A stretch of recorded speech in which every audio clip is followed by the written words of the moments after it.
lot of times I almost wonder if I almost sandbag myself in my persona to give me air cover to navigate.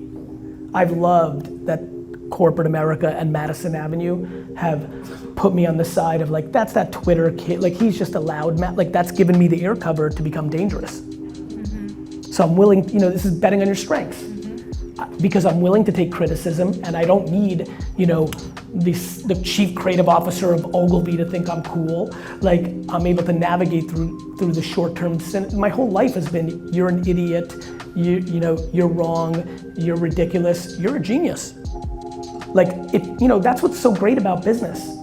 You're either right or wrong. I'm not worried about getting booed in the second quarter. So I'm meeting a lot of people right now not to invest. I'm meeting because I'm like, oh, you're a number 6. Can't wait till your company goes out of business. And I will send you such a sweet note and be like, come work for me.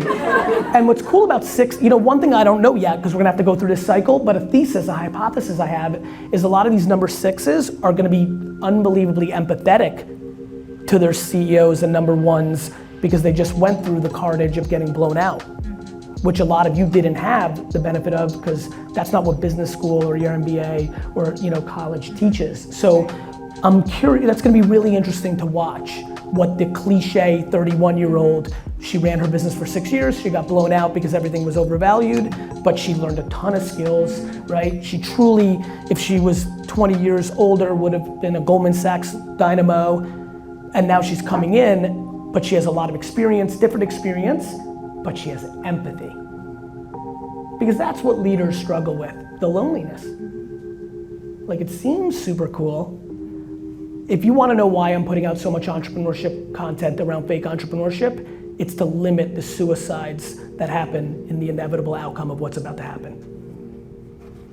I really believe that. I'm very worried about that. Do you know what a public scarlet letter is for a kid that was always successful in school and always lived in fake environments, and now they jump out of Wharton, publicly fail in front of everybody's face? I'm telling you, it is I make that statement and it's because I already know of the suicides that are happening in startup and entrepreneur land, and it's not, when I say it's not being talked about, it's not being talked about. And it's happening because people are not deploying self-awareness. I wish I was a quarterback of the New York Jets. It just wasn't gonna happen. Entrepreneurship's tricky. If you say you're gonna be a rapper or a professional athlete or a supermodel, it kind of is very easy to tell if that's happening. Putting entrepreneur in your Instagram bio because your mom on the back end is subsidizing it. So I'm quite worried about it because I love this. It's as you can imagine, I'm emotional about it. It's the thing that put me on. It's going to be massively demonized in America on the back end of this. Because we don't blame ourselves, we blame the banks. The banks ruined our economy in 2007, right? Or was it people that were buying $400,000 homes that were $80,000 in debt, making $72,000 a year? We're not gonna blame ourselves because the Uber of dry cleanings didn't work. It wasn't me, I was sold that entrepreneurship was cool. We don't have accountability, and that leads to remarkable unhappiness. So that's an outrageous soapbox answer to not much.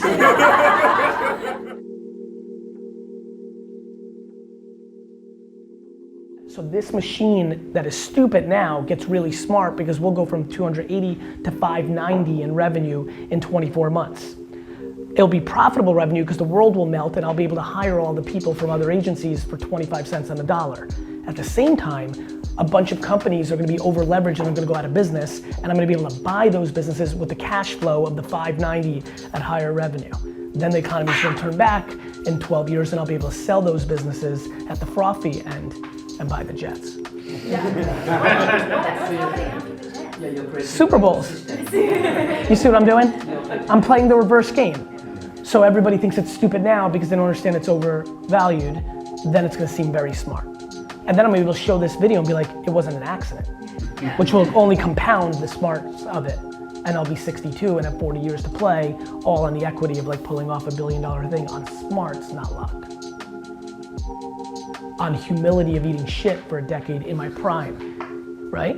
Like kids are gonna watch these videos and be like, he was fucking 39, he was 42. Like I'm 26 and he was patient, that's why it worked. I'm gonna do it. Nobody's ever seen anybody play it. We didn't get to watch Steve Jobs' first 9 years. And not that I'm that or this and that, it's just like we didn't get to see Bezos packing books. Do you know how powerful it would be right now? How many views do you think? How many views do you think if Jeff Bezos was doing a vlog, those first 50 episodes of him packing books in a fucking garage would have?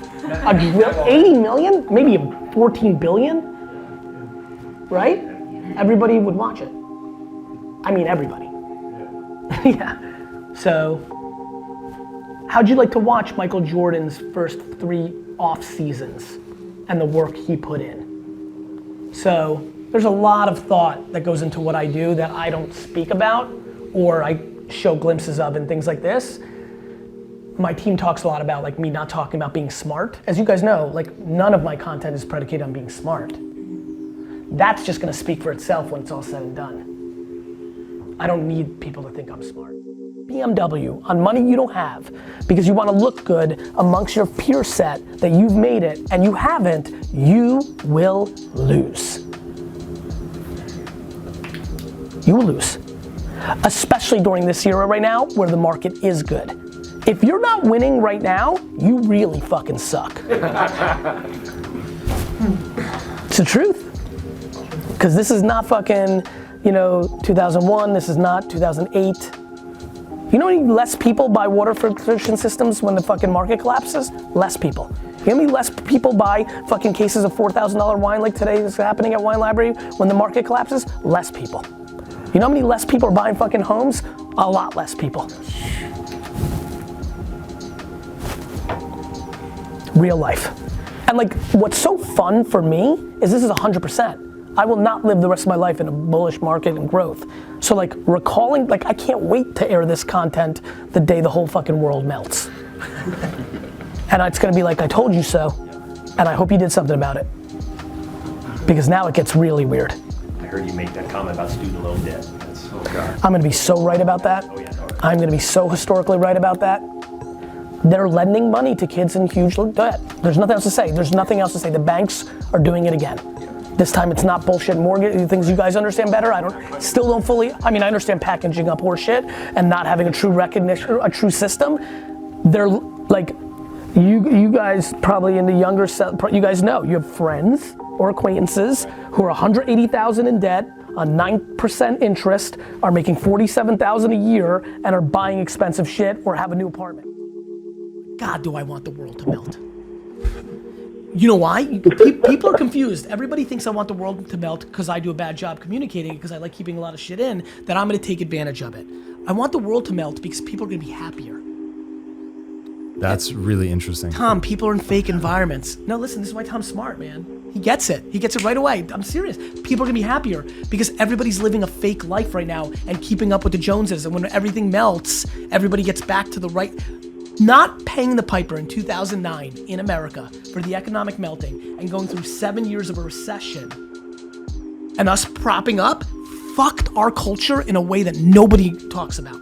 Have you read The Stand by Stephen King? I don't read shit. Of course, I already knew the But answer. can you break So down here it we for go. me? Yeah, because it literally speaks to exactly this. And he's fucking The right. center character of the book is somebody who's just popping off as a musician right when this world-ending flu happens. But the guy survives, and so he goes from everybody loves me, they're treating And me there's well, I've nobody got left. free cocaine, and then now no one knows who the fuck I am, and that whole machinery that was about to make me like the biggest thing on the planet just fell out from under him. And he's solo? And well, it's not solo because there's enough people to survive, but he realizes like all that bullshit that he was chasing now, it just doesn't exist. So there's like the simplification of life, and to your point, as he gets beyond that hunger for the fame and the adulation and just has to deal with staying alive, like his life actually gets better.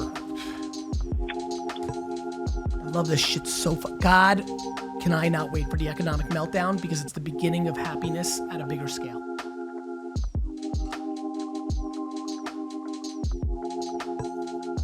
I love when people are like, oh, you know what the nicest thing ever happened to me ever, Gary? I'm like, what? They're like, somebody sent me a letter.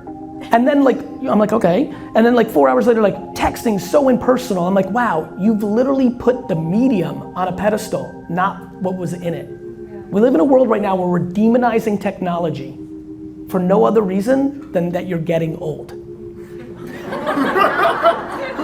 like watching it is fat, right? We demonize technology so much that we have to put old school shit on a pedestal.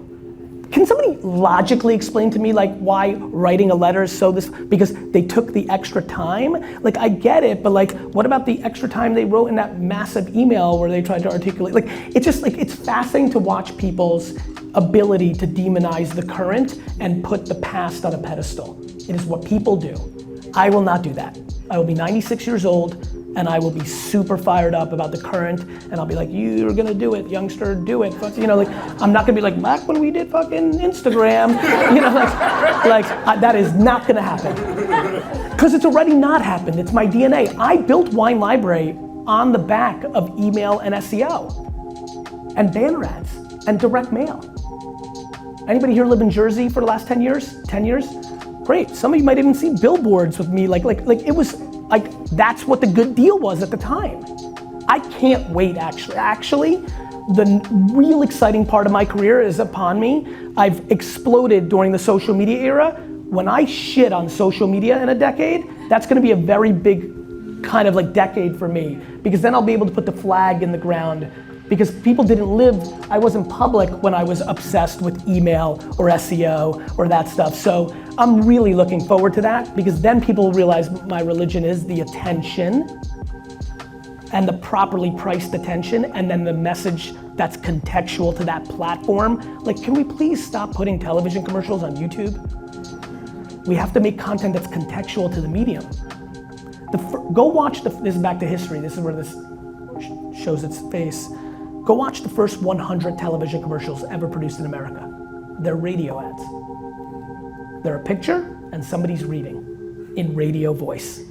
It took time for the Leo Burnett's of the world to invent the Keebler Elves and the Jolly Green Giant. That is my ambition for Vayner, that one day it will be on a pedestal as the organization that understood how to create the contextual creative of that generation.